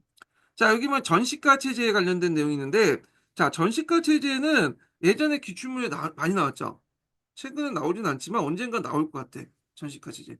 그래서 전시가 관련된 것은 이제 크게 이제 이렇게 보면 역분전 있죠. 그 다음에 시정정시가. 그 다음에 이제 개정정시가. 그 다음에 이제 경정정시가. 이렇게 나오죠. 역분전도 한번 예전에 기출문제 나왔고요. 그 다음에 예전에 10년도 기출문제인데 되게 어렵게 시정정시가도 나왔어요. 그 다음에 뒤에 이제 개정정시가하고 경정정시가 나오죠. 그래서 요 두 개를 비교하는 문제가 나왔어요. 그래서 요거는 다 기억을 해 두셔야 돼. 요 부분은. 그래서 이제 사료 있죠. 사료들 찾아서 기출 사료라든지 부생 사료라든지 등등 찾아서 사료와 같이 연결시켜서 공부를 해 주시는 것이 좋겠습니다. 예. 자, 그래서 이제 요거는 이제 제가 이제 읽을 때 이제 중요한 부분이니까 시민한국사하고 푸셈하고 같이 이제 좀 볼게요. 예. 그래서 보겠습니다. 자, 여기 보면 이제 그 내용 보면, 자, 고려의 토지 제도는 전시가 체제를 근간으로 했으며 지배층을 중심으로 토지가 분배되었다. 전시가라는 것은 문무 백가문부터 그다음 부병이나 그다음에 제인에 이르기까지 물론 국가의 간직이나 직역을 담당하는 사람들이 그대 지혜다. 그러니까 이제 어떤 그 국가의 간직 직역을 담당하면 관리 외에도 천민들까지도 줬다는 소리예요. 예. 그래 그들의 지혜에 따라 전토와 시지를 차등하게 뒀다. 근데 이제 이때 전토라는 건 소유권을 준 게 아니라 여러분도 알다시피 수조권을 준 거죠. 예. 그리고 시지라는 것은 땔감을 할 수 있는 이제 그것을 주는데 조선시대에 없는 특별한 제도야. 그래서 이제 이런 토지를 말한다. 이렇게 보시면 되고요. 자, 그래서 이제 먼저 나올 게 역분전이죠. 역분전이 이제 그 940년에 만들어진 건데, 자, 역분전은 이제 보면 이제 이거는 간직에 대한 대가를 주는 게 아니라 공훈적 성격이죠. 후삼국을 통일한 이후에 통일 과정에서 공이 있는 조신이나 군사들에게 공헌과 충성도에 따라서 그 대가로서 뭐냐면 준 거야. 네. 그래서 이제 있고, 그러니까 이거는 후삼국의 통일 후에 농공행상적인 그 토지 급여로 조신이나 군사들에게 관계를 논하지 않고 선행의 선악과 공로의 대소, 농공행사죠. 그러니까 이제 객관적 기준이 아니라 자기한테 얼마나 충성을 했느냐에 따라 줬다는 거죠. 그래서 그 당시 이제 토지를 차등에게 나눠줬다. 네, 이렇게 이제 보시면 돼요. 자, 그래서 이제 이걸 통해서 토지를 매개로 고려의 위계 체제 안에 형성을 시도하려고 했고, 어, 그 농공행상적 어떤 성격 지급하기 때문에 호족세를 통합하고 그 당시 호족과 측근세에게 충성을 유도하고 왕조의 기반을 강화했다. 이걸 바탕으로 나중에 전시가의 토대를 마련했다라는 의미가 있죠. 자, 그래서 이제 이렇게 있고 이를 모치해서 경종 1년에 처음으로 전시까지 했다. 이게 시정정시가죠. 처음 시자해서 시정정시가라고 해요. 자, 이거는 단일적인 기준에 위한 것이 아니라 강종 때 제정된 사색 공복 있죠. 그래서 강종 때 이제 관례 복색을 네 개로 이제 정했잖아요. 그래서 이제 여기 있나? 네. 여기 있는데 자삼, 단삼, 비삼, 그다음 녹삼 이렇게 이제 정했죠. 예. 이걸 사색 공급제라는데 자 그래서 이렇게 정했고 자삼은 이제 주로 호족 계통이야. 호족 계통 구세력이죠. 그다음에 여기 단삼, 비삼, 녹삼은 주로 이제 뭐냐면 신진세력들이죠. 강종 때 등용된 문반 계층들, 시군 출신 무반 작업들. 이렇게 이제 준 거야. 그래서 그 당시 이 호적 세력, 구세력과 그다음에 신진 세력들이 이제 그 세력들 군용 아래 뭐냐면 줬다. 이렇게 이제 보시면 돼요. 자, 그래서 이런 내용들 좀 기억을 해 두시고 자, 사색 공부 기준을 다시 문반, 무반, 자법을 나눠서 8개 표에서 다원적으로 구성되었다. 자, 그래서 요 관련된 내용이 예전에 기출문제 나왔거든요. 그래서 이게 10년도 기출문이 나왔는데 그 내용이 되게 깊어요. 그래서 그 국평의 논문책에서 낸 것 같아. 그래서 제가 이 관련된 내용을 예전에 그 기출 분석에 자주 자세히 적어놨고 기본 강의에도 적어놨거든요. 그래서 그걸 해설했는데 여기에서 이제 좀 건너뛰고 다만 요것만 좀 알아주세요. 그냥 구세력과 신진세력이 어떤 균형에서 만들어졌고 자산계층 같은 호적인데 특히 호적 그 자산계층 10등급으로 나눠서 그 중에 상위 계층들을 원흉이라고 해서 상당히 우대를 해줬다. 이렇게 보시면 되겠습니다. 이 정도만 기억을 해주시면 될 것 같아요. 자, 그 다음에, 여기 보면 이제 간품 외에도 인품까지 구했다. 그러니까 인품이라는 것은 이제 앞에서 말한 것처럼 자삼이죠. 자삼. 그래서 이제 있고, 그래서 고려하는 미숙성을 보였고요. 자, 이 시정장식간 사색 공복에 의한 구별에, 간품의 고하가 반영됐지만, 아직까지도 이렇게 이제 자삼이라는 인품이 반영됐고요. 예. 그리고 단삼, 비삼, 여기 녹삼 안에서도 약간 이제 그 뭐냐면 그 좀 약간 인품을 고려한 요소도 있어요. 요건 제가 기출문제 분석에다 적어놨으니까 참조를 해주시면 되겠습니다. 자, 그리고 여기에 없는 내용이 또 뭐냐면 한해가를 지급했다는 거, 한해가. 시험장식가에 한해가, 가 외에 이제 품계도 지불됐다. 가 외에 있는 사람들 있죠?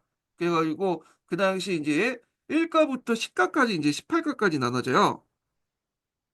근데 그 외에 그 이하에도 한해가라고 해서 지급을 한 게 있어요. 한해가. 그래서 한해가는 18가가 전 20결이거든요. 그러니까 18가 기준에서 시지는 없고요. 예, 전 20결인데 요보다 좀 낮게 한해가를 지급해갖고 15결을 지급했다 그래요. 15결. 그래갖고 이제 있는데 요게 이제 지급된 계층에 대해서 여러 가지 설이 있는데 그 중에 하나가 군인들도 있을 거다. 이때 군인이라는 것은 풍계에 들어가 있는 군인들이 아니라 좀 이제 풍계 없는 이제 하사관들 정도의 군인들 있죠. 그들에게도 지급을 할 것인데 명시돼 있진 않아요. 이게 누가 어떻게 했는지에 대해서는 명시돼 있지 않는다는 거죠. 예. 그래서 이제 명시되기 시작한 건 군인들에게 이제 지급한 일반 군인들 얘기인 거야. 일반 군인들에게 군인전 지급 관련된 내용은 뒤에 개정 정신가부터 나와요. 근데 학자들 볼 때 학자들 해석한 한해가 안에 군인들도 일반 군인들도 지급했을 거다. 이렇게 이제 보고 있죠. 예. 자, 그래서 이제 이렇게 있고 그 다음에 넘어가서 자, 이거는 마치 간직을 기준으로 하여 하나의 체계를 정비한 것은 998년에 개정된 개정정식가다. 이렇게 이제 보시면 되고요. 개정정식가는 간직의 교화에 따라 1가에서 18가로 나눠 토지를 공급했는데, 자, 1가는 전 100결, 시지 70결로 내사정이나 시중이 받았고, 18가는 전 20결, 그 다음에 영사나 서사 같은 것들, 을 받았으며 그 밑에는 한해가로 전 17개 그 이하의 사람들을 지급받았다. 여기 있죠. 자, 여기에서는 종래 인품이나 막연한 기준을 지정하고 야, 앞에서 얘기했지만 그 당시 이제 자산 계층 있죠. 자산 계층은 10등급으로 나눠져 있는데 그 중에 이제 상위 이제 등급은 호적계급이고 물론 그 안에 신진계급 색도 있긴 있어요. 근데 주로 호적들에 초점을 맞춰 있는 거죠. 예. 그래서 이제 이걸 지향하고 간직에 따라서 토지를 분급하는 것을 관료체제의 확립을 의미한다. 자, 이때 상관이 있죠. 상관이라는 건 뭐냐면 그 뭐냐면 실직이 없는 명예직이야. 그래서 이 명예직 같은 경우 현직자에 비해서 몇 가닥 낮추어 급여하는 현직주의를 표현했고 또한 무관이 같은 풍계 문관에 비해서 적은 전시를 받게 된 것은 문신귀족사의 면모를 이제 나타난다. 자, 근데 이전제 뭐냐면 개정전시가의 무관 어떤 차별은 후에 경정시가에는 나아지죠. 오히려 이제 이때는 무관이 같은 등급보다 더 많이 받게 돼. 그건 뭐냐면 요 사이에 이제 거단족이나 여진족이 공격해 들면서 이걸 격퇴하는 과정에서 공을 세운 무관들에게 뭐냐면 이렇게 보상을 해줬다 이렇게 보시면 되겠습니다. 자, 그래서 이제 요 내용들 보시면 되고요. 여긴 안 나와있지만 또 아까처럼 이제 한해가를 지급했다고 했잖아요. 근데 이 한해가에 뭐가 명시되어 있냐면 이제 명시된 게 군인전이야. 음. 그래서 시정정식과 한해가는 군인이 줬을 거라고 보고 있고 그냥 명시는 안 돼 있는데 이때부터는 이제 뭐냐 개정정식에 군인전이 명시돼 있어요. 예. 그래서 마구는 17가, 그 다음에 또 보군, 보병이죠. 보군은 18가로서 이제 이렇게 있다. 이렇게 보시면 되고, 그래서 이제, 잠깐, 제가 다시 얘기할게요. 예. 자, 군인전이 이제 명시되어 있는데, 아, 이렇게 다시 얘기할게요. 제가 잘못 설명해서. 다시 헷갈려가지고, 다시 설명할게요.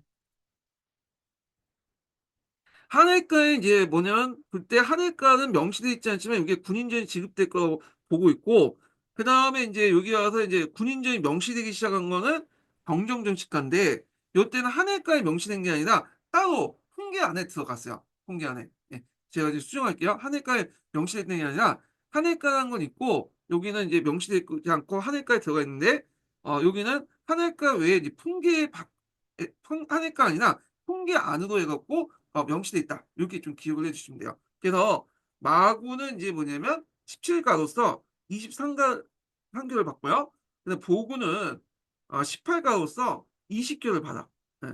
이렇게 이제 군인전이라는 것이 훈계 안으로 들어가서 명시돼 있다라고 좀 기억을 해주시면 되고 그 다음에 서리직도 이제 토지에 지급했다. 서리직도. 네. 그런 것도 좀 기억을 해주시면 되겠습니다. 자, 그 다음에 이제 경정정식과를 볼게요. 자, 경정정식과는 이제 뭐냐면 그 문종 30년에 했던 거죠.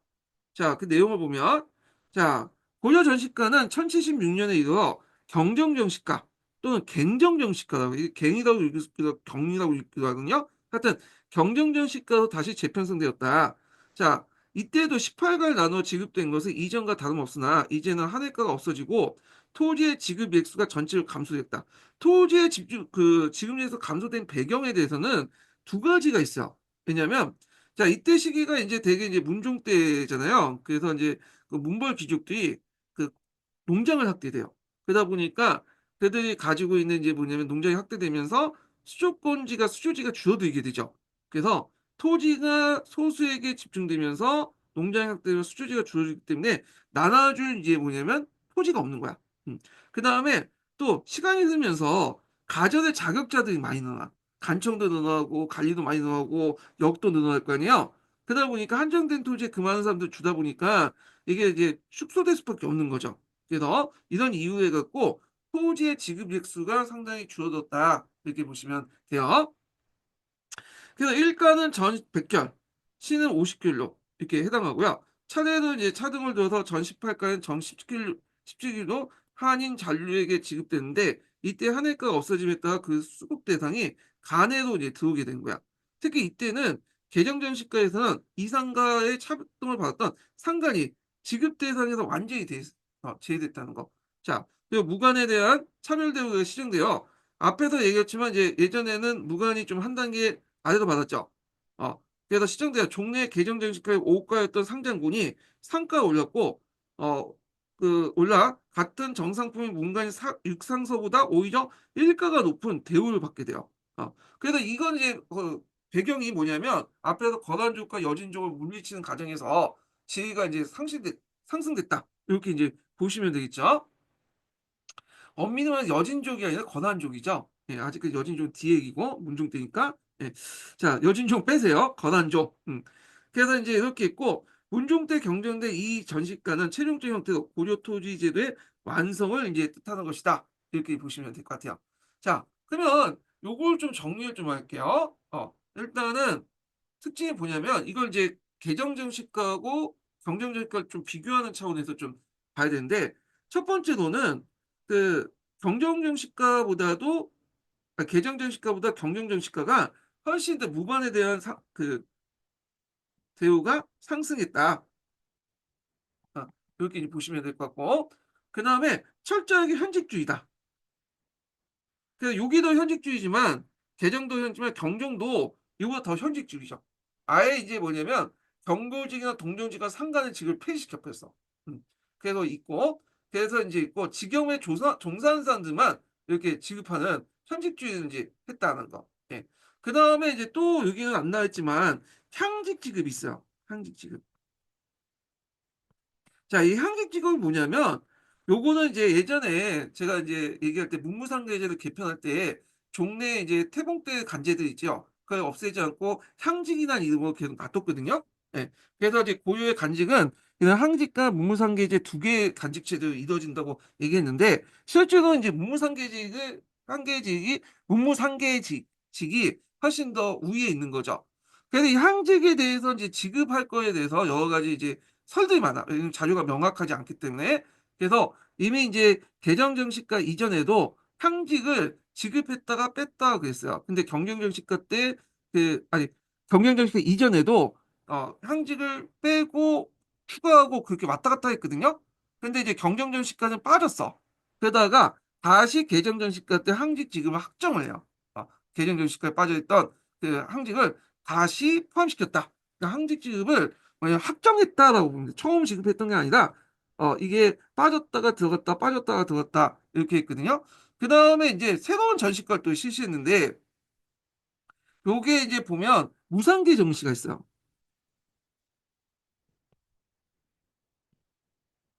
자, 문무상계제라고 해서 문상계는 중앙 간직을 대상으로 이제 지급을 했던 거고, 그래서 중앙 관계에 있는 사람들, 이쪽 경관도 있고, 그다음 지방관도 있는데, 그 외에 이제 뭐냐면 지방의 향리들 있죠. 향리들, 그래서 탐나의 왕조들, 그다음 기미 정책을 했기 때문에 여진 추장들 있죠. 이 사람들 무상계를 보유하고 있었어요. 근데 요게 무상계 정신을 지급했다는 거. 그다음에 여기 또 벌사 정시가 또 붙어요. 그러니까 별사정시는 이제 지리역, 승려, 그다음 풍수지리가 이런 사람들에게 줬던 거고, 자, 그래서 이제 여러 이제 풍계들이 붙는다 이렇게 이제 보시면 되겠습니다. 예, 자, 그래서 이제 이렇게 이제 좀 정리를 해보시고, 자, 그다음에 더 추가할 부분은 제가 이제 뿌셈이나 시민한국사 읽으면서 또 계속 추가할게요. 자, 이거 전시과의 전반적인 특징들이 나오는데, 요거 하기 전에 첫 번째 인증번호 알려드릴게요. 첫 번째 인증번호는 58번입니다. 네, 첫 번째 인증번호 58번이에요.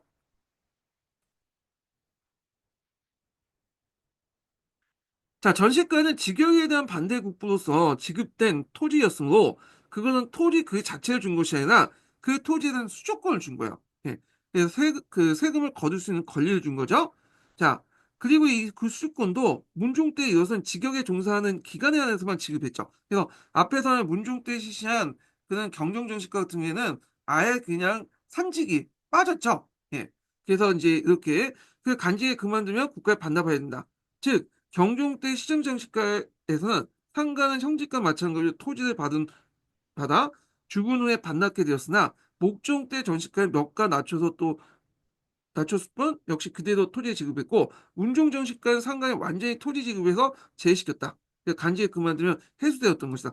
물론 이건 원칙이에요. 원칙일 뿐이고 실제 운영은 달라요. 세습이 됐죠. 이건 나중에 뒤에 좀 얘기할게요. 자, 그 다음에 전시과 같은 비해서 공업 전시는 사적 지배의 성격이 강하다라는 거예요. 그래서 이 앞에서 이제 전시과는 가전이죠. 그러니까 전시과도 여러 가지가 있는데 그 중에 이제 우리가 앞에서 얘기한 가전을 얘기해요. 가전은 관리가 일을 한 대가로 이제 받는 토지, 수조권 토지를 이제 가전이라고 하고 전시과 내에서도 또 공업 전시라는 게 있어요. 공업 전시. 그래서 이 공업 전시의 목적이 뭐냐 하면 이 공원정시는 오품 이상을 주어지죠. 예. 그래서 문종 때 이제 오품 이상의 모든 관리들이 지급됐다 돼 있는데 실제로 법제화된 것은 완성된 것은 문종 때고요. 그 전에도 여러 명칭들이 있어요. 그래서 이거 예전에 기출문제 나왔던 건데 자 예전엔 훈련이라고 해서 지급했죠. 이게 경종 2년 때야. 그 다음에 앞에서 얘기한 이제 문엄정시라고 있잖아요. 공음정시. 공음정시 때 이제 주어진 거는 현종 때. 그 다음에 여기는 문종 때 이렇게 주어지고 이게 이제 이름이 또 바뀌어요. 네, 공신전으로. 그래서 이게 공양왕 때 명칭이 바뀌죠. 그래서 그 뭐 훈전이라든지 공홈전신이라든지 공신전이나 다 똑같은 거야. 이름만 바꾼 거야, 이름만. 네. 자, 그럼 왜 이걸 줬냐 하면 간인 신분의 보호와 고려의 귀족의 경제 기반을 마련한 거예요. 고려 귀족들. 그 오품 이상 준 거죠. 그래서 이거는 세습이 가능한 토지야. 가능해. 이거. 그래서 이제 이렇게 했고 그래서 이제 공신들이나 이렇게 오픈 이상이 줬던 토지이기 때문에 뒤에 후손이 범죄를 저질렀다도 반역죄 아닌 이상은 취급이 계속 가능해요. 예. 그래서 이제 이런 내용들 좀 기억을 해두시고 그래서 이제 오품 이상이 주어진 토지들은 이런 토지다. 다만 이제 학계에서 이제 뭐냐면 그게 확립된 시기가 문종 때라고 보고 있어요. 문종 때. 예, 그래서 여기에 적어놓은 거야. 예. 근데 요거는 학계의 견해뿐이고 언제 확립된 거는 어, 여러 가지 서양서가 많다. 다만 이제 여기에서는 그냥 학계 통설로서 문종 때 5급 5품 이상의 사람들에게 지급했다. 그게 확정됐다는 거예요. 확정됐다는 거. 예. 자, 요 정도만 기억을 해주시면 돼요. 요 정도만. 자, 이 공원전시는 전시과 달리 자손에게 이제 세습이 허용됐으나 이는 오품 이상의 고관 자제에게 은사 혜택을 준과 함께 간인 신분을 이제 뭐냐면 보호하는 정책으로 고려의 경제적 기반이 되었다. 그 귀족이란 세습을 지를 유리하게 해서 그 당시 이제 음서제하고 함께 이런 공홈 전시 제도가 실시됐다. 이렇게 보시면 되겠습니다. 자, 5품 이상 관리의 자손이 공훈전시를 받을 수 있는 걸 대응해서 6품 있는 이제 관리대 제자들에게 받는 건 한인전이라고 하죠. 한인전. 그래갖고 이제 이렇게 있는데 요 한인전 같은 경우에는 그 당시 이제 덕종 때 이제 실시됐다고 그래요. 덕종 때. 덕종 3년 때에 이렇게 이제 이렇게 했거든요. 그래서 양반과 군인, 한인 전시과를 개정하였다. 해서 한인이 처음으로 이제 뭐냐면 토지의 분급의 대상을 표현되는데 이 한인전을 지급하는 대상에 대해서 이제 보통 학계 통상 유품 이하의 간직이 없는 자제들에게 지급하여 간인 신분을 유지해줬다라는 설도 있고요. 이게 이제 학계 통설이에요. 근데 이제 뭐 유한 풍간직에게 줬다는 설도 있어요. 네, 동정직 같은. 근데 이거는 이제 하나의 견해에 불과한 건데 자 하여튼 이렇게 있고 고려 시대는 유품 이하의 양반의 자제로서 간직을 얻지 못한 사람들이 한인이라고 불렀고 이들에게 간인 신분을 유지하기 위해 한인전을 줬다. 그리고 이제 또 뭐냐면 자손이 없는 하급관이나 군인 유가족들에게 구분전을 줬어요. 예, 구분전이 이제 이것도 구분전도 여러 가지가 있거든요. 그래서 이제 구분전을 줬는데 자, 이 구분전 관련된 내용을 좀 보면 어, 요게 이제 후량전이라고 해서 어? 그래서 이제 요것도 이제 되게 여러 가지 있는데 그중에 이제 후량전이라는 게 있어요. 이게 후량전 목적이 있어요. 후량전 목적. 예, 구분전이. 그래서 조선시대 때 후량전과 연결된 부분이 있어요. 구분전이. 예. 그래서 구분전도 여러 목적으로 이제 지급했다. 예. 그래서 이제 이런 것도 좀 기억을 해두시고 자, 그 다음에 이제 또, 입 밖에도 이제 그 이들 간인 신분 이외에도 직역을 부담하는 향리나 군인, 악공, 그 다음에 공장 등에게도 토지를 지급했다는 거야. 그래서 향리에게는 분급한 것을 외역전이라고 하고요. 이 외역전은 뒤에 이제 세종시대 때, 조선시대 때 없어졌죠. 그 다음 군인들에게 지급한 군인전. 자, 이 군인전은 두 가지 의미가 있다고 했죠. 그래갖고 이제, 두 가지 의미가 뭐가 있냐면, 첫 번째로는 이제 뭐냐면, 직업군인들에게 하급 병사 중에 직업군인 있잖아. 군호들에게 지급한 군인전인데 이건 수족권을 지급한 거고 아니면 동원되는 군 사람들 있죠. 동원된 사람들 백정들에게 지급한 군인전은 수족권을 지급한 거야. 예. 그래서 이제 이렇게 이제 구분을 하시면 되고요. 참고로 조선시대 때는 군인전을 지급하지 않아요. 그래서 양인계병제 확립됐기 때문에 당연한 국방의 의무를 하기 때문에 그 대가를 지급하지 않아. 다만 그 경제적 보조로서 뭘 지급하냐면 봉족이나 보인이라는 봉족을 지급하죠. 이게 좀 달라요. 예. 자, 그래서 이제 이런 내용들 좀 같이 기억을 해 두시면 되겠습니다. 자, 이와 같이 고려 왕조는 모든 관리와 향리, 군인 등 국가에 봉사하는 사람들의 반대국으로서 토지를 지급하는 정책을 실시했다는 거죠. 또 왕실에게는 그 경비를 충당하기 위해서 내장전을 이제 소유했는데 내장전은 이제 고려 시대나 이제 뭐냐면 조선 시대나 이게 뭐냐 왕실 토지죠. 그래서 이제 있는데 근데 이 왕실 토지도 두 가지가 있어. 내장전도 소유권상 토지도 있고 공존에 속하죠. 토지 그러니까 소유권상 공전에 속한 거고, 그 개인 토지 있죠. 민간 토지 민전에다가 한 거예요. 이게 사전이죠. 소유권상 사전. 그래서 요게 두 가지 형태로 나누고, 이들 대장정을 장 또는 천하고 한다. 그래서 장천은 어떤 특별 행정구역 이름으로 갈리는데, 그래서 조선시대하고 고려하고 좀 다른 게 뭐냐면, 조선시대는 뭐냐면 이제 일정의 내장전을 할 때 군이나 현을 단위로 해갖고 내장전을 설정하잖아요. 군과 현 중에 일부 땅, 그러니까 곳곳에 산재돼 있어. 근데 고려시는 어떤 특정한 군과 현을 정해서 요 내장전을 설정해. 그래서 거기에 이제 일부 토지를 갖고 아니면 수주권을 가서 내장전을 만든 다음에 거기에서 이제 세금을 징수하죠. 왕시에서. 그래서 요 장처에 있는 그 일반 백성들은 나머지 9년의 백성들보다도 훨씬 더 뭐냐면 부담이 커요. 그러다 보니까 이 장처도 부국제의 한 무리로서 편입돼 갖고 하죠. 그래서 항소, 부국, 장철 합쳐서 통칭해서 이 부국제라고 하는데, 부국제의 한 무리 중에 하나가 장처였다. 이렇게 보시면 돼요. 자, 그 다음에 이 외에도 중앙과 지방의 각 관하에 공회전이 지급됐다. 그래서 공회전시라고 하는데, 자, 그래서 경비를 충당했고 사원은 사원전이 지급됐다. 이렇게 있죠. 공회전시 관련된 내용에서는 이제 좀 볼게. 성종 때 이게 처음으로 지급됐다고요. 예. 그래서 지방관청에 필요한 경비를 하려고 했는데, 성종 때 왜 이게 지급됐냐면 그 당시 이제 간직 개편도 있고 뭐냐면 여러 가지 지방 항리직제 개편도 있잖아요. 그 과정에서 이제 상리들이 불만을 가질까 봐 그걸 무마한 차원에서 공회전을 처음에 지급했다고 그래요. 예. 그래서 이런 공회전도 있었다. 이렇게 보시면 되고, 자, 고려시대의 전시가 체제는 여러 토지와 달리 어, 토지만이 아니라 인정에 대한 지배가 허용된 시급도 있었죠. 이 시급은 홀을 기준으로 한 거야. 그래서 홀은 기준에서 이거는 뭐냐면 수도권 외에도 그 지역에 이제 뭐냐면 어떤 노동력, 그 다음에 뭐 행정권 이런 것들을 행사를 할 수 있죠. 그래서 이렇게 이제 홀을 지급한 지급을 한 사람이 누구냐면 왕신이나 공신들이 수급했다는 거죠. 예.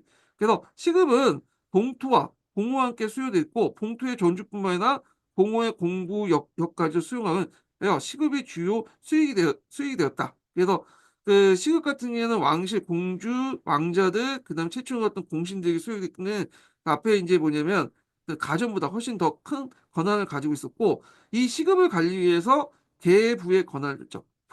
독자적인 부단한 행정 간척을 만들 수 있다라고 이제 돼 있죠. 자, 그러나 시급이라 하더라도 시급주의 사령지가 아니라 상속이 허용되지 않고 국가의 행정체계 안에 존재했다. 그래서 그 당시 시급을 받더라도 세습이 돼 있지 않기 때문에 나중에 또 뭐냐 세습을 하려면 국가의 허가를 받아야 돼. 그걸 볼 수 있는 게 이제 최씨정권 관련된 내용인데, 최씨정권 같은 경우 최충원 때 받았죠. 그 다음에 최충을 죽은 다음에 다시 국가에서 최호한테 줬죠. 예. 근데 이제 최항 최익 때는 안 받았어. 나 이거 안 받겠다고 거절을 했죠. 그래서 이게 세습 토지가 아니라 국가의 허락을 하되 뭐냐면 이렇게 다시 이렇게 넘겨주는 그런 형태를 띠고 있다라고 보시면 되겠습니다. 자, 그 간인에겐 토리아도 헌물로 녹봉이 지급됐다 해가지고 이제 녹봉 내용들이 있는데 이거는 뭐 각자 읽어보시고, 자, 그 다음에 이제 민전의 분포를 보겠습니다. 민전의 분포. 앞에 이제 전시가 체제를 좀 이해하기 전에 민전이라는 개념을 좀 이해하는데 이게 상당히 좀 복잡해요. 이게 좀 설명을 하고 나서 이제 진행할게요. 이게 요거는 좀 쉬었다가 진행을 하겠습니다.